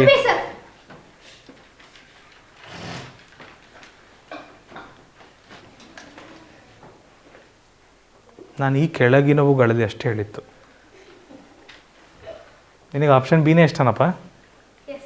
ನನ್ನ ಪ್ರಶ್ನೆ ಏನಿತ್ತು ಅದನ್ನ ಹೇಳಿಲ್ಲ ನಾನು. ಈ ಕೆಳಗಿನವುಗಳಲ್ಲಿ ಆಪ್ಷನ್ ಡಿ ಇದೆ. ಎಲ್ಲಿದೆ? ಆಪ್ಷನ್ ಬಿ ಇದೆಯಾ? ಅದು ಎಲ್ಲಿದೆ? ಈ ಕೆಳಗಿನವುಗಳಲ್ಲಿ ಎಲ್ಲುಂಟು? ಸ್ವಲ್ಪ ತಾಳ್ಮೆ ಇರ್ಲಿಕ್ಕಂದ. ಈ ಕೆಳಗಿನವುಗಳಲ್ಲಿ ಸರಳ ಕೋನ ಯಾವುದು? The straight angle among the following is 180 degree. Thank you. Anjan, ಬಣ್ಣ ಬಳಿದ ಭಾಗವನ್ನು ಭಿನ್ನರಾಶಿ ರೂಪದಲ್ಲಿ ಬರೆಯಿರಿ. Show the darkened part in the form of a fraction. ಎಲ್ಲಪ್ಪ ಓನ್ಲಿ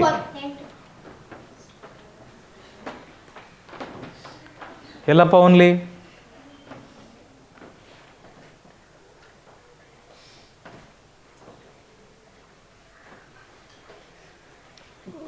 ನೋ ವರೀಸ್. ಎಲ್ಲಪ್ಪ, ವಿ ಹ್ಯಾವ್ ಆಲ್ ಟೈಮ್. ಪೂರ್ತಿ ಟೈಮ್ ಇದೆ.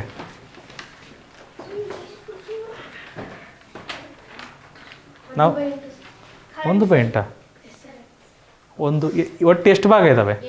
1 2 3 4 5 6 7 8 ಒಟ್ಟಾರೆ 8 ಭಾಗ ಇದೆ. ಅದರಲ್ಲಿ ಎಷ್ಟು ಭಾಗಕ್ಕೆ ಬಣ್ಣ ಹಾಕಿದ್ದಾರೆ? ಇದೊಂದು ಭಾಗಕ್ಕೆ ಬಣ್ಣ ಹಾಕಿದ್ದಾರೆ. 1 ಅಷ್ಟೇ. ಅಷ್ಟೇ ಮಾರ್ಯಾರೆ. ಅಷ್ಟೇ ಯಾಕೆ ಸಮಯ ತೊಗೊಂತೀರ? ಅಷ್ಟು ಹೆದರಬಾರ್ದು. ಒಂದು ವಸ್ತು ಪ್ರದರ್ಶನವನ್ನು 10/9/2012ರಿಂದ 7/10/2012 ನಡೆಸಲಾಯಿತು. ವಸ್ತು ಪ್ರದರ್ಶನ ನಡೆದ ದಿನಗಳ ಸಂಖ್ಯೆ ಎಷ್ಟು ದಿನ ನಡೆಯುತ್ತೆ ವಸ್ತು ಪ್ರದರ್ಶನ? ನೋಡೋಣವಾ? 10/10/2012. ಈ ದಿನವೂ ಸೇರುತ್ತಾ? 10ನೇ ತಾರೀಕು ಸೇರುತ್ತಾ ಇಲ್ವಾ? ಅದು ಒಂದು ದಿನ ಸೇರುತ್ತಾ? 10ನೇ ತಾರೀಕು ಬಿಡ್ರಿ, ಇನ್ನು ಎಷ್ಟು ದಿನ ಉಳಿದಿದ್ದಾವೆ ಸೆಪ್ಟೆಂಬರಲ್ಲಿ ಎಷ್ಟು ದಿನ ಇರ್ತವೆ? ಸೆಪ್ಟೆಂಬರಲ್ಲಿ ಎಷ್ಟು ದಿನ ಇರ್ತವೆ? ಟು ಟು ಟು ಟು ಟು ಟು ಟು. Sir 31 sir. ಸರ್ 31. ಚಿನ್ನ ಎಷ್ಟಮ್ಮ? ಡೋಂಟ್ ವರಿ ಅಜಯ್, ಶಿಶ್ವರದಲ್ಲಿ ಇನ್ನೂ 2 ಸೀಟ್ ಇದ್ದಾವೆ, ಅಡ್ಮಿಷನ್ ಮಾಡಿಸ್ತೀವಿ. ನೀನು ಅದಕ್ಕೇನು ಹೆದರಬೇಡ, ನಾನು ಹೇಳ್ತೇನೆ ಆಯಿತಾ? ಹೆಡ್ ಮಾಸ್ಟ್ರಿಗೆ ನಾನು ಹೇಳಿ ನಿನಗೆ ಅಡ್ಮಿಷನ್ ಮಾಡಿಸ್ತೇನೆ, ಡೋಂಟ್ ವರಿ. ಇವರು ಒಬ್ರು ಅದಾರೆ ನಿಮ್ಮ ಜೊತೆ, ಅವರು ಬರ್ತಾರೆ. ಎಷ್ಟಿದಾವಪ್ಪ ಸೆಪ್ಟೆಂಬರಲ್ಲಿ? ಎಷ್ಟು ದಿನ ಇದ್ದಾವೆ? 30 ದಿನ ಇದ್ದಾವೆ. ಜನವರಿ, ಫೆಬ್ರವರಿ, March, April, May, June, July, August, September. ಇಲ್ಲ ಕೆಲವರು ಹಿಂಗೂ ಎಣಿಸ್ತೀರಿ ಕೆಲವರು. ಜನವರಿ, ಫೆಬ್ರವರಿ, March, April, May, June, July, August, September. 30 ದಿನ ಇದ್ದಾವೆ. ಸೊ 30 ದಿನದಲ್ಲಿ 10 ದಿನ ಆದರೆ ಉಳಿಯೋದು ಎಷ್ಟು ದಿನ? 20 ದಿನ. ಇಲ್ಲಿ ಇದು 1 ದಿನ ಸೇರುತ್ತೆ, ಅದ್ರ ಮೇಲೆ 20 ದಿನ ಇನ್ನೂ ಉಳಿದಿದ್ದಾವೆ ಸೆಪ್ಟೆಂಬರಲ್ಲಿ. ಇನ್ನು ಎಷ್ಟು ದಿನಕ್ಕೆ ಹೋಗ್ಬೇಕು? ಅಕ್ಟೋಬರಲ್ಲಿ. ಅಕ್ಟೋಬರ್ 7 ಅಲ್ವಾ? ಅಕ್ಟೋಬರ್ 7 ದಿನ ಅಂದರೆ 7ನೇ ದಿನವೂ ನಡೀತಿರುತ್ತಾ? ಅಕ್ಟೋಬರ್ 7 ದಿನ ಅಂದರೆ ಇನ್ನೂ 7 ದಿನ ಸೇರಿಸ್ಬೇಕಿದೆ. ಕೊಟ್ಟು ಎಷ್ಟು ದಿನ ಆಗುತ್ತಿದ್ದು? 28 ದಿನ ಆಗುತ್ತಿಲ್ವಾ? ಹೌದಿಲ್ರಿ? 28 ದಿನ ಆಗ್ತದೆ.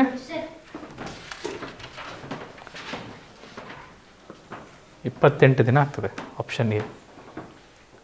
ಚಲೋ ಜಿ.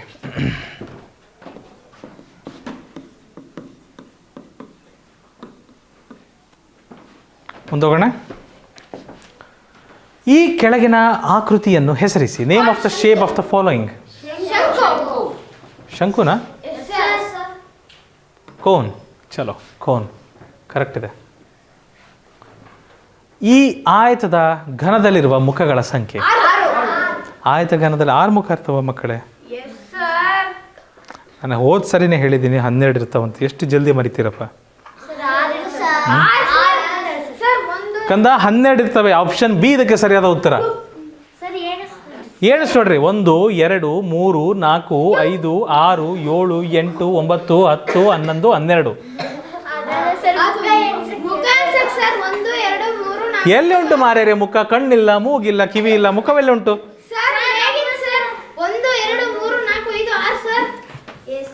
6 ಸರಿ ಆಗ್ತದೆ ಮಕ್ಕಳೇ. ಆದರೆ ಎಷ್ಟು ಅಂಚುಗಳಿದಾವೆ ಅಂದ್ರೆ ಏನಾಗ್ತದೆ? 12 ಅಂಚುಗಳಿದ್ದಾವೆ. ಎಷ್ಟು ಅಂಚುಗಳಿದ್ದಾವೆ? 12 ಅಂಚುಗಳು. ಎಷ್ಟು ಶೃಂಗಗಳಿದ್ದಾವೆ? 4 ಶೃಂಗಗಳಿದ್ದಾವೆ. 8 ಶೃಂಗಗಳಿದ್ದಾವೆ. 1 2 3 4 5 6 7 8 ಶೃಂಗಗಳಿದ್ದಾವೆ. Good good good. ಬೆಲೆಯನ್ನು ಕಂಡುಹಿಡಿಯಿರಿ. Find the value of. ನೀವೇನೇ 0 ಗುಣಿಸಿದ್ರು ಉತ್ತರ ಏನಾಗುತ್ತೆ? 0 ಆಗ್ತದೆ. ಸಾಗರ್ ಪಾಟೀಲ್, ವಿಜ್ಞಾನಕ್ಕೆ ಹೋಗ್ಬೋದಾ? ಗುರುಗಳೇ ಆರಾಮಿದ್ದೀರಾ? ಅಲ್ಲ ನೀವಲ್ಲ, ಸಾಗರ್ ಪಾಟೀಲ್ ಅವ್ರಿಗೆ. ಓಕೆ, ಪ್ರಶ್ನೆ ಹೋಗ್ಬೋದಾ ಮಕ್ಕಳೇ? ಹಾಲು ಯಾವ ರೂಪದ ದ್ರವ್ಯವಾಗಿದೆ? ದ್ರವ. ಗುಡ್. ಹಾಲು. Which state of matter is milk? It is in liquid form. ಚಲಿಸುವ ವಾಯುವು ಉಂಟು ಮಾಡುವ ಶಕ್ತಿ. The energy produced.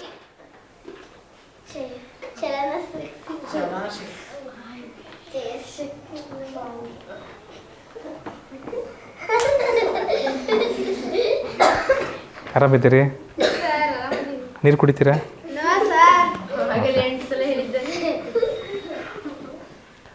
So permission ಇದೆಯಲ್ಲ? ಓಕೆ, ಪರ್ಮಿಷನ್ ಕೊಟ್ಟರು ನೋಡ್ರಿ. ಈಗ the energy produced by the movement of air is wind energy. ಹಾಂ, ಅದನ್ನು ಹೇಳ್ಬೇಕಾದ್ರೆ ನಿಮ್ಮ ಬಾಯಿಂದ ಯಾಕೆ ವಾಯು ಬರ್ತಾ ಇದೆಯಪ್ಪ? ಅದಕ್ಕೆ ವಾಯು ಎನರ್ಜಿನಲ್ಲ, ಅದಕ್ಕೆ ಆಕಳಿಸುವ ಶಕ್ತಿ ಅಂತಾರೆ. ಹಾಂ, ಎನಿವೇಸ್, ಇಂಗಾಲದ ಡೈಆಕ್ಸೈಡ್ ಒಂದು ಒಂದು ಕಾಂಪೌಂಡ್ ಸಂಯುಕ್ತ ವಸ್ತು. H2O ಸಂಯುಕ್ತ ವಸ್ತು. H2O ಅಂದರೆ ಏನು? ರಸಗೊಬ್ಬರ. ಏನದು? ನೀರಿನ ಅಣುಸೂತ್ರ. Carbon ಡೈಆಕ್ಸೈಡ್ನ ಅಣುಸೂತ್ರ CO2. ಡೈ ಅಂದ್ರೆ ಎರಡಪ್ಪ. ಕಾರ್ಬನ್ ಡೈಆಕ್ಸೈಡ್, ಡೈ ಅಂದರೆ ಎರಡು ಆಕ್ಸೈಡ್ ಅಂತ. ಒಂದಾದರೆ ಕಾರ್ಬನ್ ಮೊನಾಕ್ಸೈಡ್ ಹಾಕತ್ತದು. CO ಅಂದರೆ ಕಾರ್ಬನ್ ಮೊನಾಕ್ಸೈಡ್. ಮೋನೋ ಅಂದರೆ ಒಂದು, ಡೈ ಅಂದರೆ ಎರಡು, ಟ್ರೈ ಅಂದರೆ ಮೂರು, ಕ್ವಾಡ್ ಅಂದರೆ 4. So carbon dioxide. ಡೈಆಕ್ಸೈಡ್ ಅಂದರೆ ಎರಡು ಆಕ್ಸಿಜನ್ ಅದಾವ ಅಂತ ಅರ್ಥ. ಅರ್ಥತಾ? ಸರಿ.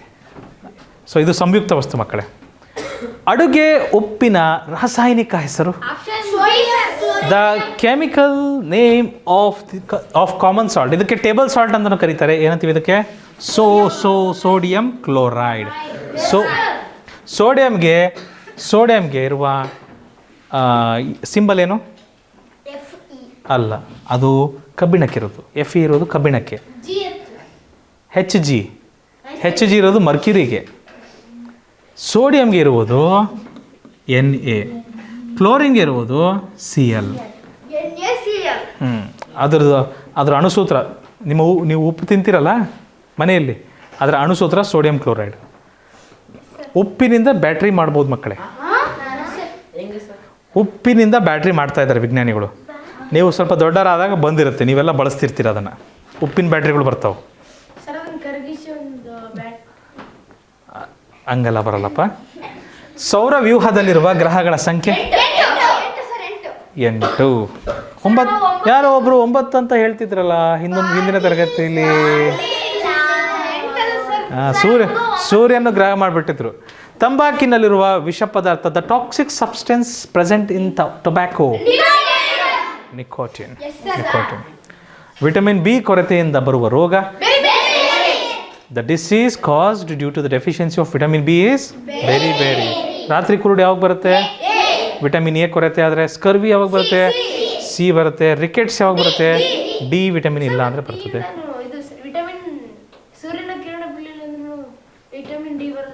Right, correct. ಸಾಮಾನ್ಯವಾಗಿ ವಾಯುವಿನಲ್ಲಿ ಕಾರ್ಬನ್ ಡೈಆಕ್ಸೈಡ್ನ ಪ್ರಮಾಣ ಎಷ್ಟಿರುತ್ತೆ? 0.04%. 0.04%. ಲೋಲಕ ಚಲನೆಯು the motion of pendulum is ಭ್ರಮಣೆ ಚಲನೆ, ಆಂದೋಲನ ಚಲನೆ, ವೃತ್ತೀಯ ಚಲನೆ, ವಕ್ರ ಚಲನೆ. ಆಂದೋಲನ ಚಲನೆ. ಕಿತ್ತಳೆ ಹಣ್ಣಿನಲ್ಲಿ ಹೆಚ್ಚಾಗಿರುವ ಜೀವಸತ್ವ? ವಿಟಮಿನ್ ಸಿ ಇರ್ತದೆ. ಈ ಹುಳಿ ಪದಾರ್ಥಗಳಲ್ಲಿ ವಿಟಮಿನ್ ಸಿ ಹೆಚ್ಚಿರ್ತದೆ. ಆಯಿತಾ? ಎಸ್. ಸೌರ ವ್ಯೂಹದಲ್ಲಿ ಅತ್ಯಂತ ಪ್ರಕಾಶಮಾನವಾದ ಗ್ರಹ? Very good. ಶುಕ್ರ ಗ್ರಹ ಭಾಳ ಹೊಳಿತಾ ಇರುತ್ತೆ. ಗುಡ್. ಆನೆಯ ಸರಾಸರಿ ಜೀವಿತಾವಧಿ? The average life span of an elephant is 70 years. Correct. 150 ವರ್ಷ ಯಾವ್ದು ಬದುಕುತ್ತೆ? ಆಮೆ ಬದುಕುತ್ತೆ. ಕರೆಕ್ಟ್. ತೆಂಗು ಯಾವ ಗುಂಪಿಗೆ ಸೇರಿದೆ? Which group does the coconut belong to? ಬಹುವಾರ್ಷಿಕ ಕಣಕಂದ. ಏಕವಾರ್ಷಿಕ ಅಂದರೆ ಒಂದೇ ವರ್ಷ ಬೆಳೆಯುವಂಥ ಸಸ್ಯಗಳು. ತೆಂಗಿನ ಮರಗಳು ಒಂದೇ ವರ್ಷ ಬದುಕ್ತವೆಯೇ? ದ್ವೈವಾರ್ಷಿಕ ಸಸ್ಯಗಳಂದರೆ 2 ವರ್ಷ ಬದುಕು, 2 ವರ್ಷ ಬದುಕ್ತವೆಯೇ? ತ್ರೈವಾರ್ಷಿಕ ಅಂದರೆ 3 ವರ್ಷ ಬದುಕು, 3 ವರ್ಷ ಬದುಕ್ತವೆಯೇ? ಮತ್ತೆ ದ್ರವ ರೂಪದ ಲೋಹ ಯಾವುದು? ಪಾದರಸ. ಮರ್ಕ್ಯುರಿಗೆ ಎಲ್ಲ ಉಲ್ಟಾ ಹೇಳ್ತಾರೆ ಅವರು. GH ಅಲ್ಲಪ್ಪ, HG. ನೀನು ಆಲ್ಫಾಬೆಟಿಕಲ್ ಆರ್ಡರ್ಲಿ ಹೇಳ್ತಾ ಇದೀಯಾ? GH, EF GH ಹಂಗೆ ಆಲ್ಫಾಬೆಟಿಕಲ್ ಆರ್ಡರ್ ಬರಲ್ಲ. ಇದು ಡಿಕ್ಷನರಿ ಕ್ರಮದಲ್ಲಿ ಜೋಡಿಸ್ಬೇಡ ಅದನ್ನು. ಹೇಳಪ್ಪ. ಥರ್ಮೋಮೀಟ್ರಲ್ಲಿ ಬರ್ತದೆ. ಪಾದರಸ ಕೈಯಲ್ಲಿ ಇಟ್ಕೊಬಾರ್ದು. ಪಾದರಸ ತೂಕ ಜಾಸ್ತಿ ಇರುತ್ತೆ, ಅದು ಲೋಹ. ಕೈಯಲ್ಲಿ ಹಿಡ್ಕೊಂಡ್ರಪ್ಪ ಅಂದರೆ ನಿಮ್ಮ ಕೈಯಲ್ಲಿ ಚರ್ಮದಲ್ಲಿ ರಂಧ್ರಗಳಿರ್ತವೆ. ಆ ರಂಧ್ರಗಳ ಮೂಲಕ ನಿಮ್ಮ ರಕ್ತಕ್ಕೆ ಹೋಗ್ಬಿಡುತ್ತದು. ಅಲ್ಲಿಂದ ಬರೋಲ್ಲ. ಇಲ್ಲಿ ಹಾಕಿದ್ರೆ ಇಲ್ಲಿ ಬರೋದು ಬಹುಶಃ ನೀನೊಂದು 20 ವರ್ಷ ಹಿಡಿದ್ರೆ ಬರ್ಬೋದೇನೋ ಗೊತ್ತಿಲ್ಲ. ಬಟ್ ಇಲ್ಲಿ ಹಾಕಿದ್ರೆ ಹಿಂಗೆ ಮೇಲೆ ತೇಲ್ತದೆ. ಅದ್ರ ಬಗ್ಗೆ ಆಮೇಲೆ ಚರ್ಚೆ ಮಾಡೋಣ. ಇಲ್ಲಿ ಹಾಗಾದರೆ ತೇಲ್ತದೆ, ಮತ್ತು ಅದನ್ನು ಬರೀ ಕೈಯಲ್ಲಿ ಹಿಡ್ಕೊಬಾರ್ದು ಅಂತ ಹೇಳ್ತಾರೆ. ಯಾಕಂದರೆ ತೂಕ ಜಾಸ್ತಿ ಇರುತ್ತಲ್ಲ, ನಿಮ್ಮ ಕೈಯಲ್ಲಿ ರಂಧ್ರಗಳಿರ್ತವೆ, ಚರ್ಮದಲ್ಲಿ ರಂಧ್ರಗಳು, ತೂತುಗಳಿರ್ತವೆ. ನಿಮ್ಮ ಕೈಯಲ್ಲಿ ಬೆವರ್ತೀರ ಇಲ್ಲೋ ನೀವು? ಮತ್ತು ಅಲ್ಲಿಂದ ಒಳಗಿಂದ ನೀರು ಬರ್ತಾ ಇದೆ ಅಂದರೆ ಅರ್ಥ ಏನು? ಅಲ್ಲಿ ತೂತಿದಾವಂತ ಅರ್ಥ. ನೀವು ಪಾದರ ಹೆಸರು ಇಟ್ಕೊಂಡ್ಬಿಟ್ರೆ ತೂತೊಳಗೆ ಹೋಗ್ಬಿಡುತ್ತದು, ನುಸುಳು ಬಿಡುತ್ತೆ, ತೂಕ ಇರುತ್ತೆ, ನೀರು ಬೇರೆ, ದ್ರವ ಸ್ಥಿತಿಯಲ್ಲಿದೆ, ಹಾಗಾಗಿ ಕೈಯಲ್ಲಿ ಹಿಡಿಬಾರ್ದು ಅಂತ ಹೇಳ್ತಾರೆ. ಆಯಿತಾ? ಚಲೋ ಜಿ. ಮರ್ಕ್ಯೂರಿ ಪಾಯ್ಸನಿಂಗ್ ಆಗ್ಬಿಡುತ್ತೆ. ಆಮೇಲೆ ವಾಯು ಮಾಲಿನ್ಯಕ್ಕೆ ಮುಖ್ಯ ಕಾರಣ, the main cause for air pollution, ಕಾರ್ಖಾನೆಗಳು. ಈ ಕೆಳಗಿನ ಯಾವ ಕೇಂದ್ರಾಡಳಿತ ಪ್ರದೇಶ ಸರ್ಕಾರದ ನೇರ ಆಳ್ವಿಕೆಗೆ ಒಳಪಡುವುದಿಲ್ಲ? Which of the following union territories is not directly ruled by the central government? Chandigarh, Puducherry, ಮತ್ತು ಡೆಲ್ಲಿ, ಮತ್ತು ಜಮ್ಮು ಮತ್ತು Kashmir.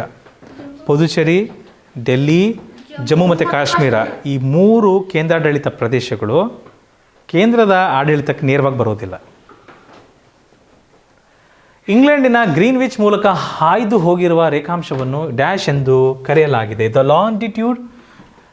Longitude that passes through Greenwich in England is called as prime meridian. ಪ್ರಧಾನ ರೇಖಾಂಶ, ರೈಟ್. ಭೂಮಿಯ ದೈನಂದಿನ ಚಲನೆಯ ಕಾಲ, duration of one rotation of the earth is 24 hours. 24 hours, thank you. Rubber ಯಾವ ರೀತಿಯ ಕಸ? Which type of garbage is rubber? ಇದೊಂದು ಒಣಕಸ, ಕೊಳೆಯೋದಿಲ್ಲ.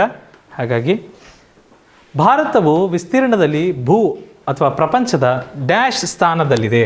India is the dash largest country in the world with respect to area or land. 7ನೇ ಸ್ಥಾನದಲ್ಲಿದೆ. ಮೊದಲನೇ ಸ್ಥಾನದಲ್ಲಿ ಯಾರಿದ್ದಾರೆ ಮಕ್ಕಳೇ? ಮೊದಲನೇ ಸ್ಥಾನದಲ್ಲಿ ಯಾವ ದೇಶ ಇದೆ?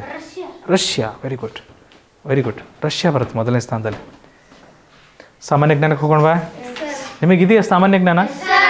ಚಲೋ ಚೆಕ್ ಮಾಡೋಣ. ತಾಜ್ ಮಹಲ್ ಇರುವ ಸ್ಥಳ ಆಗ್ರಾ. Thank you. ತಾಜ್ ಮಹಲ್ ಆಗ್ರಾದಲ್ಲಿದೆ. ಪದ್ಮಶ್ರೀ ಮತ್ತು ಅರ್ಜುನ ಪ್ರಶಸ್ತಿ ಪಡೆದಿರುವ para athlete who received the Padmashri and the Arjuna award is Malathi Holla ಅವರು ಯಾವ ಕ್ರೀಡೆಯಲ್ಲಿ ಇದ್ದರು? Very good. ರನ್ನಿಂಗ್ ರೇಸಲ್ಲಿ. ಇದು ಆರ್ಚರಿ ಅಲ್ಲ, ರನ್ನಿಂಗ್ ರೇಸಲ್ಲಿದ್ದರು.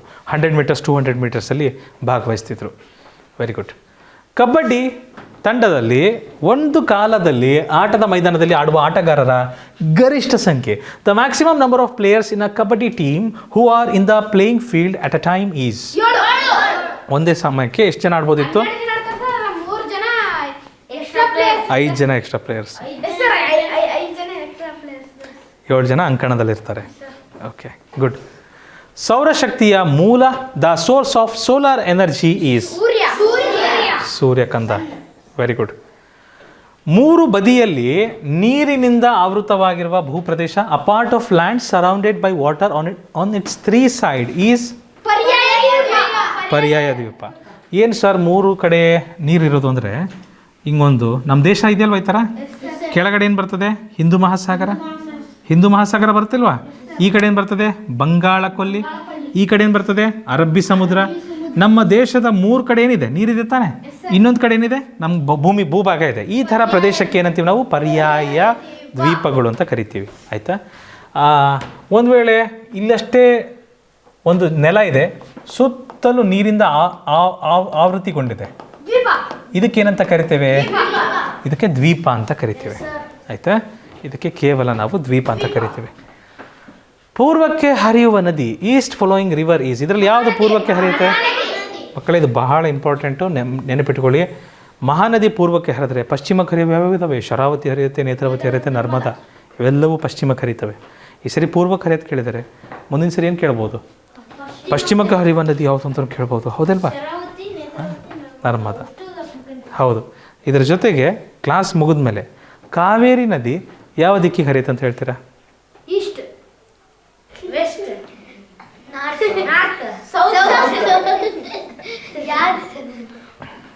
ಕಾವೇರಿ ಹುಟ್ಟೋದಲ್ಲಿ ತಲಕಾವೇರಿಯಲ್ಲಿ, ಸೇರೋದಲ್ಲಿ ಪಶ್ಚಿಮ. ಯಾವ ಸಮುದ್ರ ಸೇರುತ್ತೆ ಕಾವೇರಿ ನದಿ? ಬಂಗಾಳ ಕೊಲ್ಲಿ ಸೇರುತ್ತೆ.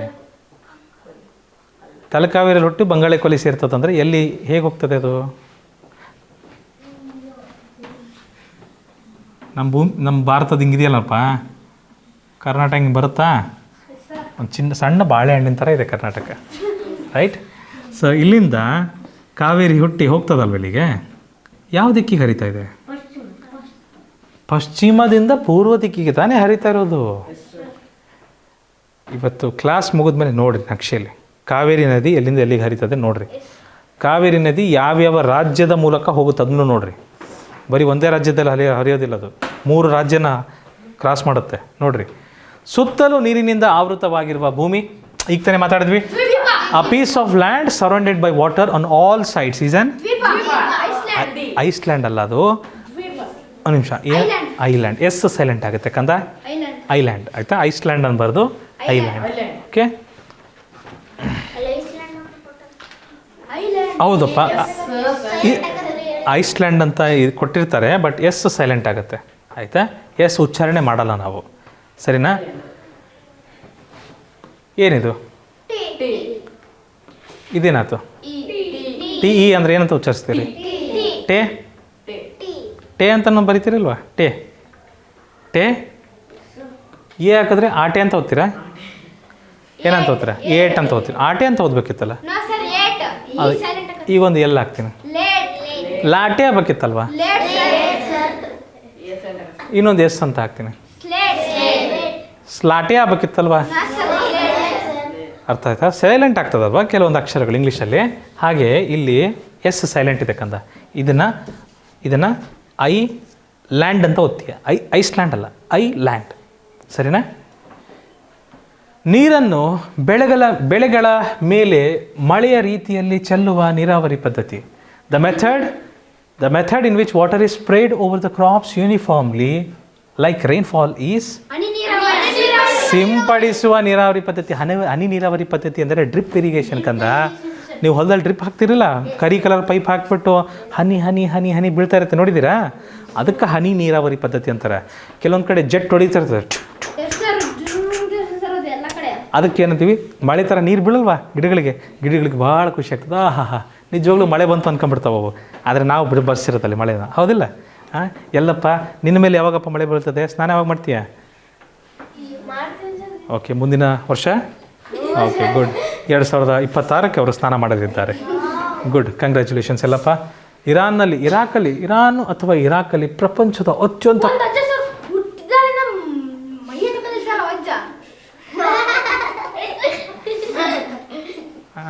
ಇರಾನ್ ಅಥವಾ ಇರಾಕ್ 2 ದೇಶದಲ್ಲಿ ಒಂದಿದೆ, ಗೂಗಲ್ ಮಾಡಿ ನೋಡಬೇಕಾಗತ್ತೆ.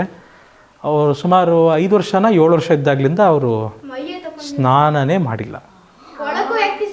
ಪ್ರಪಂಚದ ಅತ್ಯಂತ ಕೊಳಕಾದ ವ್ಯಕ್ತಿಯನ್ನು ಒಂದು ಗಿನ್ನಿಸ್ ವರ್ಲ್ಡ್ ರೆಕಾರ್ಡ್ ಇತ್ತು ಅವ್ರ ಹತ್ರ.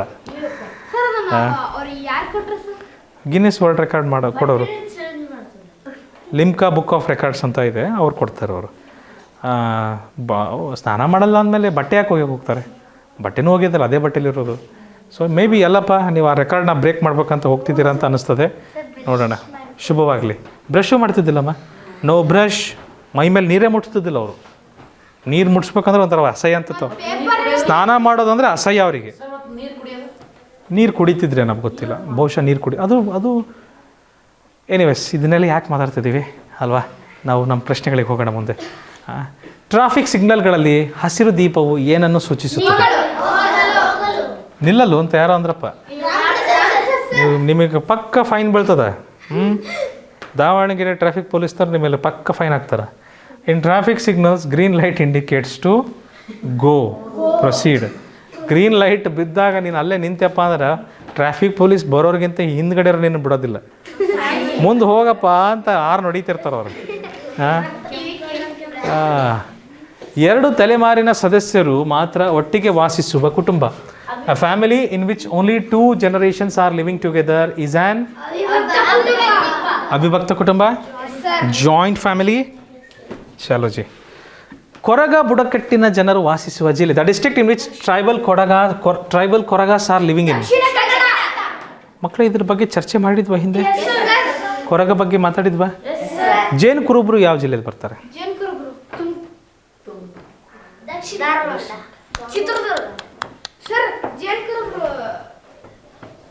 ಇದನ್ನು ಹೋಮ್ವರ್ಕ್ ಹಾಕೋದ್ರಿ. ಇಲ್ಲಿದೆ ಅಂತ ಹೇಳ್ಬಿಡ್ತಿದ್ದೀರಿ ಎಲ್ಲರೂ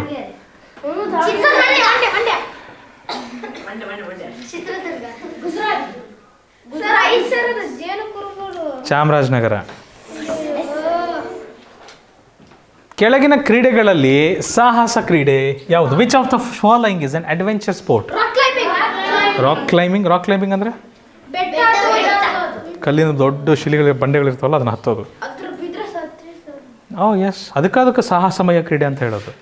ಕೇರಮ್ಗೆ ಸಾಹಸಮಯ ಕ್ರೀಡೆ ಅಂತಾರೆ, ಅಡ್ವೆಂಚರಸ್ ಸ್ಪೋರ್ಟ್ ಅಂತಾರೆ, ಕೇರಮ್ಗಿಲ್ಲ. ಜೀವದ್ರವ ಲೈಫ್ ಲಿಕ್ವಿಡ್ ಈಸ್ ನೀರು. ಮತ್ತು ಯಾರಾದರೂ ಜೇನುತುಪ್ಪ ನಮಗೆ ಭಾಳ ಇಷ್ಟ ಸರ್ ಅಂತ ಅದನ್ನ ಹಾಕಿರಿ. ನೋಡಿ ಹಾಕ್ಬೇಕಪ್ಪ. ನನಗೆ ಹಾಲು ಅಂದ್ರೆ ಭಾಳ ಇಷ್ಟ ಸರ್, ಸಕ್ಕರೆ ಹಾಕೊಂಡು ಕುಡಿದ್ಬಿಟ್ರೆ ಭಾಳ ಚಲೋ ಇರ್ತೈತಿ ಹಾಲು. ಬರೀ ಹಾಲು ಕುಡಿದ್ರೆ ಸಾಲ ಸರ್, ಸ್ವಲ್ಪ ಜೇನುತುಪ್ಪ ಹಾಕಿ ಕುಡಿದ್ರೆ ಏನು ಚೆನ್ನಾಗಿ ಇರ್ತೈತೆ. ಹಾಲು ಜೇನು ಭಾಳ ಚಲೋ ಇರ್ತೈತೆ. ಹಾಲಿಗೂ ಹಾಕೋಣ, ಜೇನಿಗೂ ಹಾಕೋಣ, ಎರಡೆರಡಕ್ಕೂ ಹಾಕಿಬರೋಣ.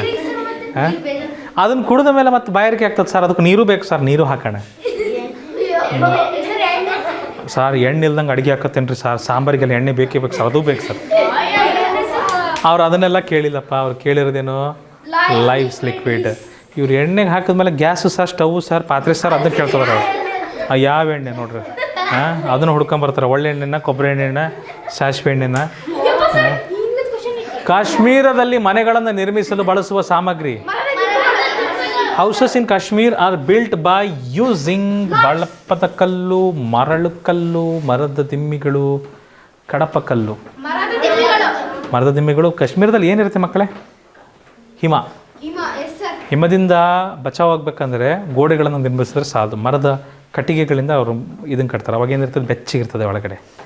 ಮನೆ ಒಳಗಡೆ ಬೆಚ್ಚನೆಯ ವಾತಾವರಣ ಸೃಷ್ಟಿ ಮಾಡಲಿಕ್ಕೆ ಸಾಧ್ಯ. ಮರದ ದಿಮ್ಮಿಗಳನ್ನು ಬಳಸ್ತಾರೆ ಮಕ್ಕಳೇ. ಸಮುದ್ರ ತೀರವು ಸಾಮಾನ್ಯವಾಗಿ ಡ್ಯಾಶ್ನಿಂದ ಕೂಡಿರುತ್ತದೆ. ಬೀಚ್ ಯೂಶುವಲಿ ಕನ್ಸಿಸ್ಟ್ ಆಫ್ ಮರಳು ಮತ್ತು ಪುಡಿಗಳು, ಕಲ್ಲು ಮತ್ತು ಬಂಡೆಗಳು, ನದಿ ಮತ್ತು ಕಣಿವೆಗಳು, ಮಣ್ಣು ಮತ್ತು ಕೆಸರು. ಮರಳು ಮತ್ತು ಪುಡಿ ಕಲ್ಲು ಕರೆಕ್ಟ್ ಆನ್ಸರ್. ಸಮುದ್ರದ ತೀರಗಳನ್ನು ನೋಡಿಲ್ವಾ ನೀವು? ಮರಳು ಇರ್ತದೆ ಇಲ್ವಾ? ಹಾಂ. ಟೆಲಿವಿಷನ್ ಕಂಡು ಹಿಡಿದ ವಿಜ್ಞಾನಿ. Television was invented by John Baird. ಕಂಡುಹಿಡಿದದ್ದು ಮೊದಲ ಮೆಕ್ಯಾನಿಕಲ್ ಟೆಲಿವಿಷನ್. ಅದಾದಮೇಲೆ ಬಂದರು ಇನ್ನೊಬ್ಬರು, ಫ್ರಾನ್ಸ್ ವರ್ತ್ ಅಂತ ಒಬ್ಬರು ಬಂದರು. ಅವರು ಡಿಜಿಟಲ್ ಟೆಲಿವಿಷನ್ನ ಕಂಡುಹಿಡಿದ್ರು. ಆಯಿತಾ? ಸೊ ಇದು ಮಾರ್ಕೋನಿ ಏನು ಕಂಡುಹಿಡಿದ್ರು ಹಾಗಾದ್ರೆ? Graham Bell telephone. Wright brothers. John Baird ಅವರು ಮೆಕ್ಯಾನಿಕಲ್ ಟೆಲಿವಿಷನ್ನ ಕಂಡುಹಿಡಿದು ಮೊದಲ ಮೆಕ್ಯಾನಿಕಲ್ ಟೆಲಿವಿಷನ್ ಕಂಡುಹಿಡಿದಂತಹ ವಿಜ್ಞಾನಿ ಜಾನ್ ಬಿಯರ್ಡ್. ಹಿಮಾಲಯದಲ್ಲಿನ ಅರಣ್ಯಗಳ ಸಂರಕ್ಷಣೆಗಾಗಿ ಸುಂದರ್ಲಾಲ್ ಬಹುಗುಣರವರು ಪ್ರಾರಂಭಿಸಿದ ಚಳುವಳಿ. The movement started by Sundarlal Bahuguna in the Himalayan region to save forest is Appiko ಚಳುವಳಿ, ಜಂಗಲ್ ಬಚಾವ್, ಚಿಪ್ಕೋ ಚಳುವಳಿ, ಮೌನ ಕಣಿವೆ ಚಳುವಳಿ. ಚಿಪ್ಕೋ ಮೂಮೆಂಟ್ ಕರೆಕ್ಟಾ? ಚಿಪ್ಕೋ ಮೂಮೆಂಟ್ ಇದಕ್ಕೆ ಸರಿಯಾದ ಉತ್ತರ. ಮರದ ಪೀಠೋಪಕರಣಗಳನ್ನು ತಯಾರು ಮಾಡುವವ. One who makes wooden furniture is known as carpenter, ಬಡಗಿ. ಹಾಗಾದರೆ ಕಮಾರ, ಬ್ಲ್ಯಾಕ್ ಸ್ಮಿತ್ ಏನು ಮಾಡ್ತಾನೆ? ಲೋಹಗಳ ಜೊತೆಗೆ ಕೆಲಸ ಮಾಡ್ತಾರೆ. ಚಮ್ಮಾರ, ಕಾಬ್ಲರ್, ಚಪ್ಪಲಿ ಹೊಲಿತಾರೆ. ಕಂಬಾರ, ಪಾಟರ್, ಮಡಿಕೆಗಳನ್ನು ಮಾಡ್ತಾರೆ. ಕರೆಕ್ಟ್. ರಾಷ್ಟ್ರೀಯ ಹೂ dash is our national flower lotus. ಪ್ರಪಂಚದ ಅತಿ ಎತ್ತರದ ಶೃಂಗ. The highest peak is in the world is Mount Everest. ಕರ್ನಾಟಕದಲ್ಲಿ ಯಾವುದು ಅತ್ಯಂತ ಎತ್ತರವಾದಂತಹ ಶಿಖರ? ಕರ್ನಾಟಕದಲ್ಲಿ ಯಾವುದು ಅತ್ಯಂತ ಎತ್ತರವಾಗಿರೋದು? ಕರ್ನಾಟಕಕ್ಕೆ ಮುಳ್ಳಯ್ಯನಗಿರಿ. ಇಡೀ ಪ್ರಪಂಚಕ್ಕೆ ಭಾರತದಲ್ಲಿ ಮೌಂಟ್ ಗಾಡ್ವಿನ್ ಆಸ್ಟಿನ್. ಅದಲ್ಲ.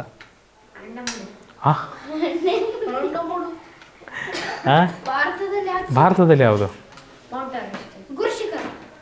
ಕೇಟು ಪರ್ವತ. ಭಾರತದಲ್ಲಿ ಕೇಟು ಪರ್ವತ ಇದೆ. ನಿಮಗೆ ಗೊತ್ತಾ ಮೌಂಟ್ ಎವರೆಸ್ಟ್ ಭಾರತದಲ್ಲಿಲ್ಲ. ಹಿಮಾಲಯ ಪರ್ವತ ಭಾರತದಲ್ಲಿಲ್ಲ, ನೇಪಾಳಕ್ಕೆ ಸೇರ್ತದೆ. ಅದು ಒಂದು ಪರ್ವತ. ಅದು ಸಹ ಒಂದು ಪರ್ವತ. ಎನಿವೇಸ್, ಸೊ ಇಷ್ಟು ಪ್ರಶ್ನೆಗಳೊಂದಿಗೆ ಮಕ್ಕಳು 2023ರ ಪ್ರಶ್ನೆ ಪತ್ರಿಕೆ ವಿವರಣೆ ಮುಗಿಸ್ತಿದ್ದೀವಿ. ಮುಂದಿನ ತರಗತಿಯಲ್ಲಿ 2024ರ ಪ್ರಶ್ನೆ ಪತ್ರಿಕೆ ವಿವರಣೆ ನಾವು ನೀವೆಲ್ಲರೂ ನೋಡೋಣ. ಅಲ್ಲಿವರೆಗೂ ನಿಮ್ಮ ಅಭ್ಯಾಸ ನಿರಂತರವಾಗಿರಲಿ. ನೆನಪಿಡಿ, ಇದು ಈಸಿ ಪೀಸಿ ಕ್ಲಾಸಸ್. ನಿಮ್ಮ ಕೇಂದ್ರ.